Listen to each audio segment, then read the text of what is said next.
previous chapter discussed what traits help a leader be successful, but traits are really only interesting as to how they work out in action.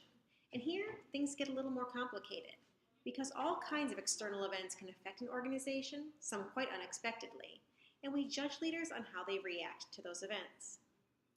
Think about presidents of the United States and how history has judged them. Even for presidents who were in office in the same general era, they had very different presidencies based on wars, economic conditions, and international events, many of which were totally outside their control. For example, when Franklin Roosevelt was elected in 1932, he knew the country was in the middle of the Great Depression. What he couldn't have known was that in 1941, later on in his presidency, the Japanese Navy would bomb Pearl Harbor, catapulting the United States into World War II.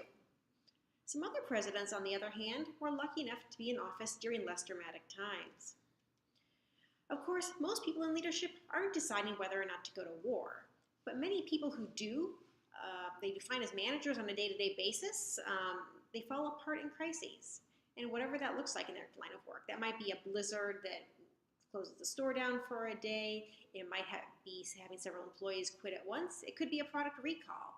All of these things are big tests for managers. When you hire someone, or when you elect them, you're making a judgment about their future performance based on their personality traits, their past behavior, and of course, their technical skills.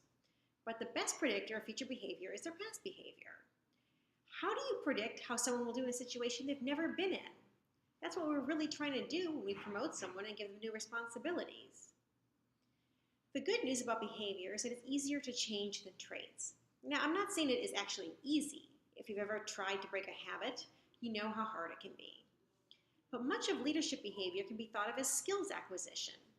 Good organizations provide their members with feedback and training opportunities, not just for technical skills, but for interpersonal and decision-making skills as well.